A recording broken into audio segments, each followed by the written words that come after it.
KM menyebut tadi bahwa ada bupati-bupati kecil. Apakah bupati-bupati kecil ini yang dalam tanda kutip, apakah ini orang dekat, tim sukses, ataukah?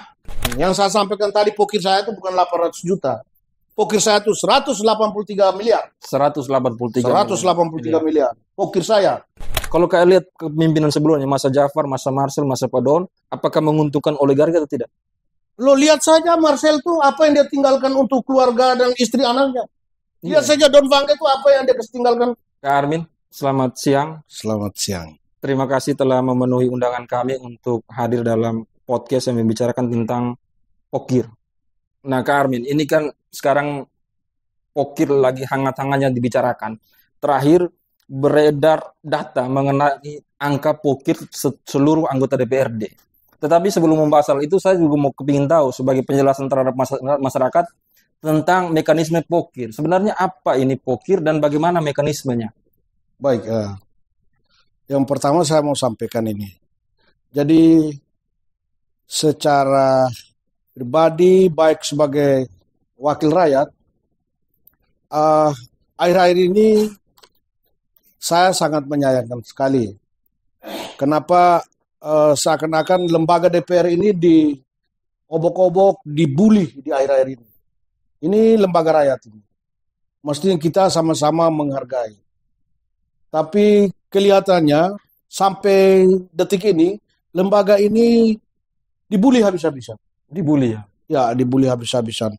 Dan saya tidak tahu apakah ini benar-benar kemauan Pak Bupati sendiri, atau ada bupati-bupati kecil ini.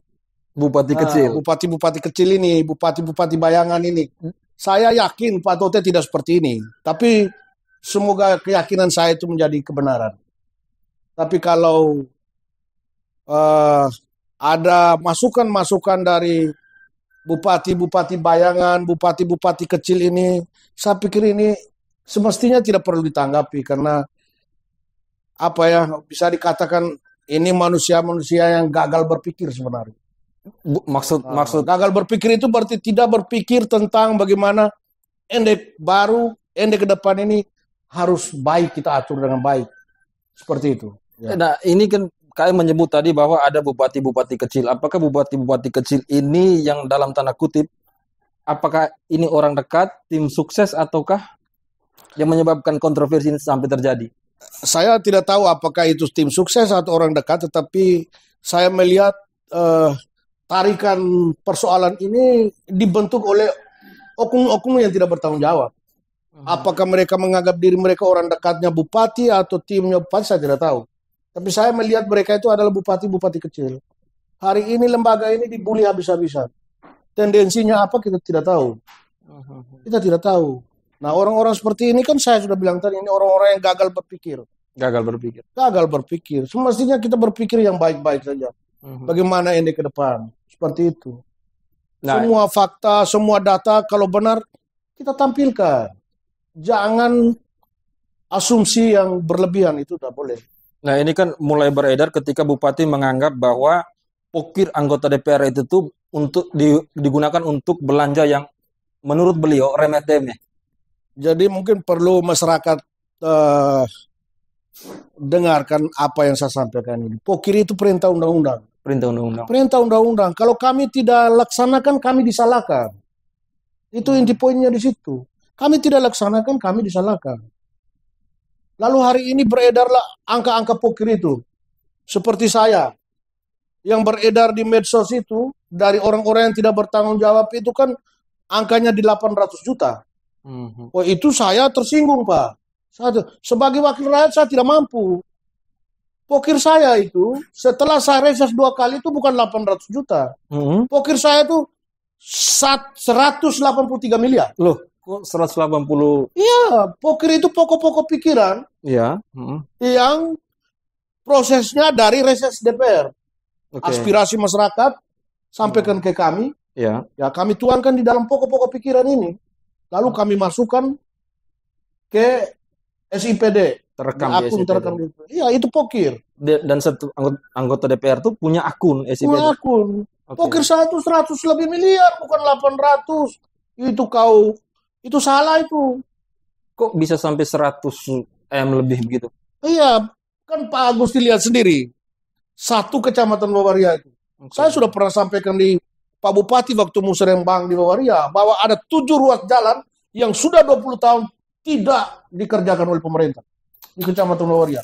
7 ruas jalan itu hampir 100 miliar lebih. Oke. Lalu kau bilang pokir saya 800 juta. Wah, itu kau menghina saya, Pak. Itu sama saja kau mencederai saya sebagai anggota DPR. Pokir Oke. saya tuh, kalau saya itu 183 miliar. Berdasarkan kebutuhan di real masyarakat. Berdasarkan real kebutuhan di dapil saya. Dan itu sudah terekam. Sudah terekam. Tinggal hanya kapan eksekusinya. Ya, eksekusikan kan bertahap. Artinya kayak angka 800 juta itu menurut saya kecil dong. Yang namanya, saya tidak tahu ya. Saya tidak tahu. Ini penetapan APBD sudah dilakukan. Adapun 800 juta itu namanya proses politik. Ya, politik anggaran yang ada di DPR. Iya, itu namanya proses politik ya. Kita pahami. Saya tidak terlalu ngotot. Ya, kemampuan mungkin proses politik yang dilaksanakan seperti itu ya. Ke depan saya perjuangkan lagi. Seperti itu. Kalau Bupati menganggap bahwa pokir DPR itu hanya untuk belanja yang remeh-temeh. Dan sedangkan dalam sisi KAI itu KAI mengatakan bahwa ini perintah aturan dan ini sangat berguna untuk masyarakat. Nah, dua perbedaan ini kayak apa pendapat KAI? Yang pertama saya mau sampaikan, Bupati tidak punya hak untuk menghapus pokir. Menghapus pokir sama dengan menghapus undang-undang. Nggak bisa. Mestinya kan ada ruang yang harus kita bicarakan bersama. Ada ruang antara eksekutif dan legislasi untuk bicarakan sama-sama. Ada ruang. Tidak perlu berkoar-koar seperti ini. Ada ruang yang harus kita bicarakan. Kalau kita mau melakukan rasionalisasi. Ada ruang di sana.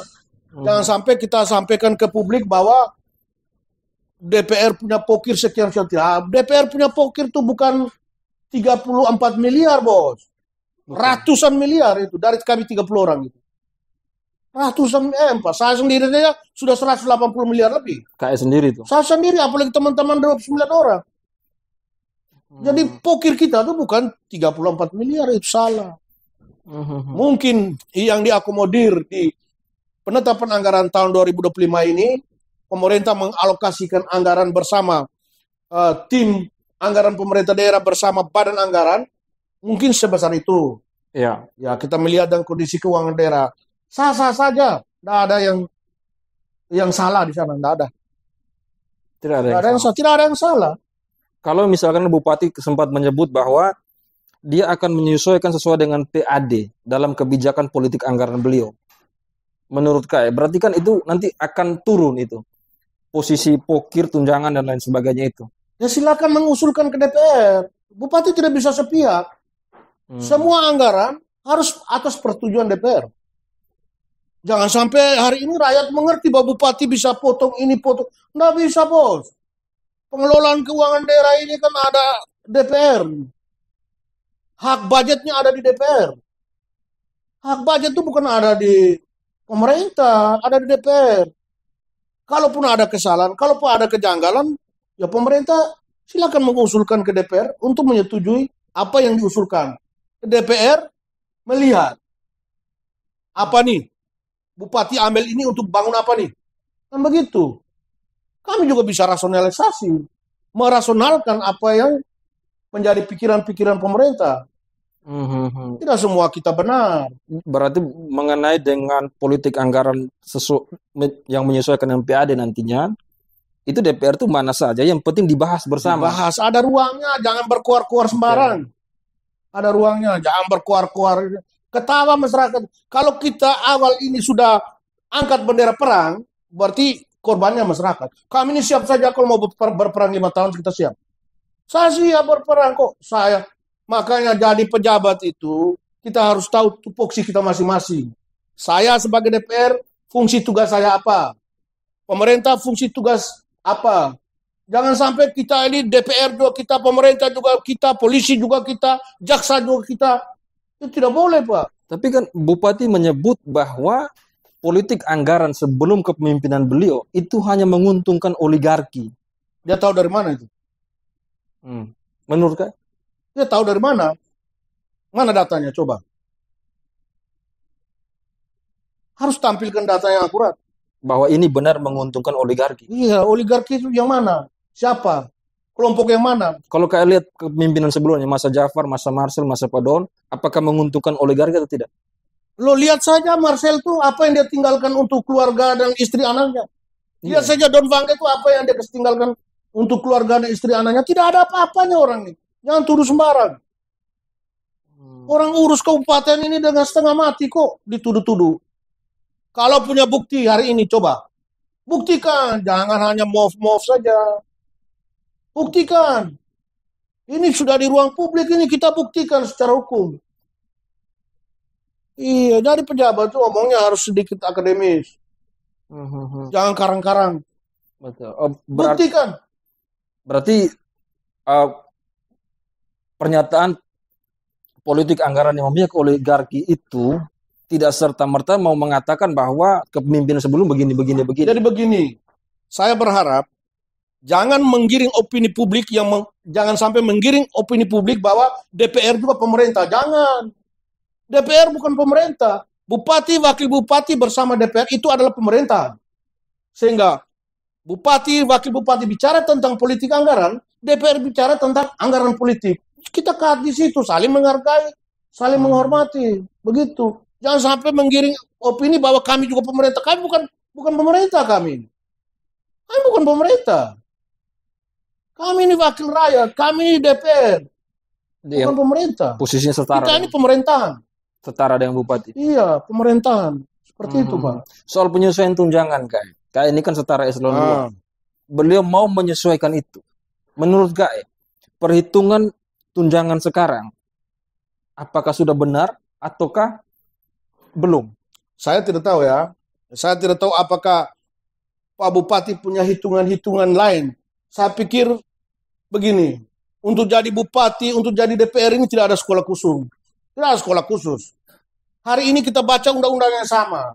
Kita jalankan dengan perintah undang-undang yang sama. Tidak ada sekolah khusus. Kalau kau punya perhitungan, saya juga punya perhitungan. Nah malah hari ini saya hitung gaji saya kurang, Pak. Kurang Gaji saya. Kurang. Soal PAD itu kerjanya bupati dengan staf dan pemerintahnya.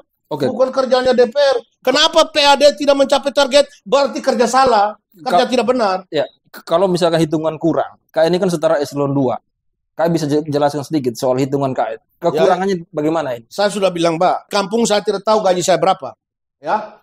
Setelah saya dilantik, kami dikasih rekening gaji. Begitu gaji pertama saya lihat gaji saya, oh ini sekian.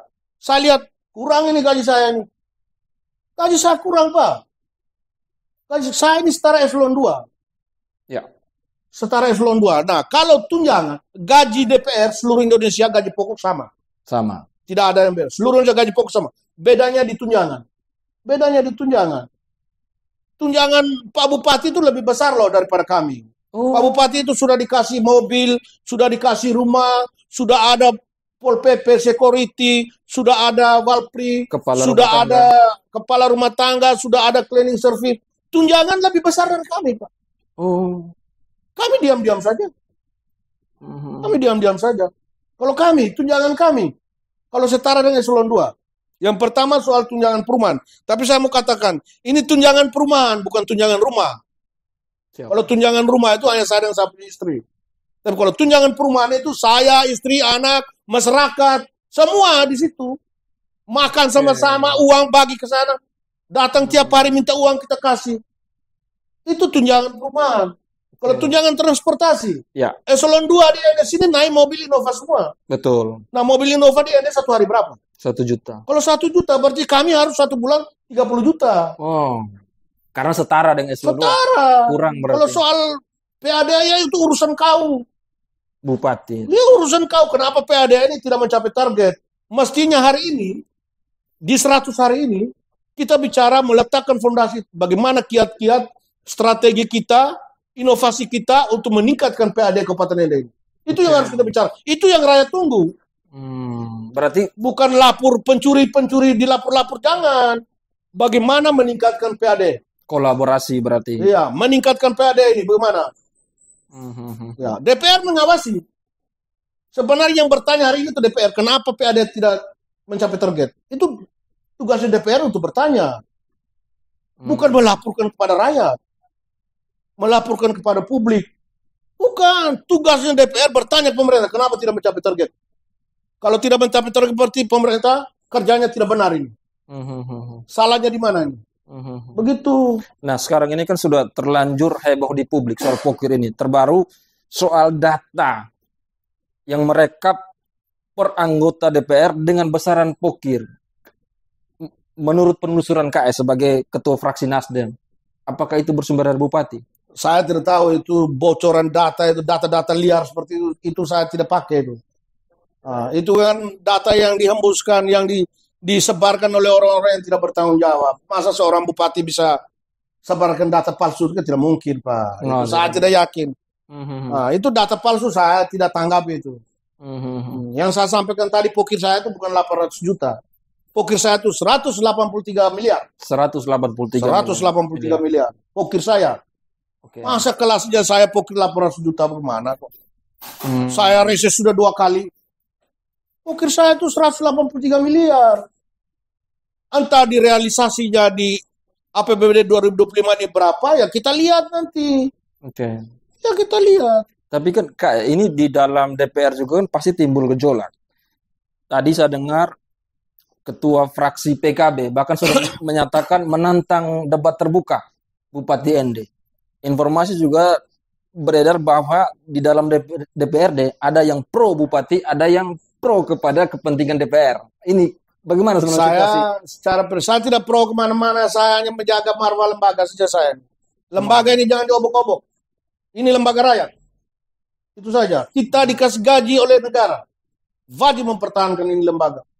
Jangan dibully ini lembaga. Itu saja. Jangan dibully. Jangan dibully ini lembaga rakyat, Pak. Karena tidak ada kekuasaan absolut di kabupaten ini. Kita sama-sama urus kabupaten, bukan kau sendiri. Kita urus sama-sama kabupaten ini, kita bicarakan. Tidak ada orang yang lebih berkuasa, tidak ada, Pak. Saya ini satu orang, Pak Gus, tidak pernah ragu. Saya tidak pernah ragu. Saya tidak pernah minta di orang.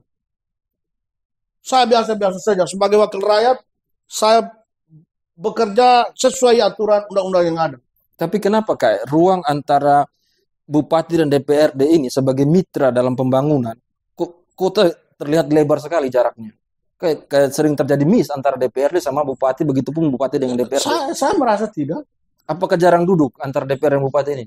Saya merasa tidak. Duduk buat apa juga? Kalau dendam politik kita kemarin, sekarang tidak perlu duduk, kita kerja. Kalau duduk buat apa? Ada dendam politik kemarin mungkin tidak? Nah, saya tidak tahu. Saya tidak punya dendam politik dengan orang-orang. Intinya lembaga. Intinya lembaga, siapapun bupati saya dukung. Yang terakhir, dengan situasi yang ada, apa yang harapkan sekarang? Jadi saya mengharapkan kepada kita semua, seluruh masyarakat Kabupaten Ende, ya isu-isu apa yang kita dengar, apa yang kita baca di media sosial ini jangan ditanggapi sebagai sebuah kebenaran. Ini lebih banyak 80% ini hoaxnya ini. Hoaxnya. Kalaupun benar juga, 2 lembaga ini masih punya ruang untuk dibicarakan bersama. Masih punya ruang untuk bicara bersama. Seperti itu, Pak. Jadi saya harapkan kepada pemerintah, kepada Bupati, mari kita jaga baik-baik. Kita jaga baik-baik kebersamaan ini untuk membangun ini ke depan. Kalau ada kesalahan-kesalahan, temuan, ini kan ada tugas-tugas masing-masing kita ini. Iya. Ada BPK, lalu ada jaksa, ada polisi, ada DPR, ada bupati, itu punya fungsi dan tugas masing-masing. Jadi tidak perlu kita terlalu banyak bicara. Mari kita letakkan fondasi ini untuk bekerja untuk elek ke depan dengan baik. Itu saja. Oke, Kak. Terima kasih banyak, Kak. Terima kasih atas kesempatannya. Salam untuk teman-teman di DPR DKI dan juga khususnya teman-teman dari fraksi Nasdem. Terima kasih Pak Ketua fraksi.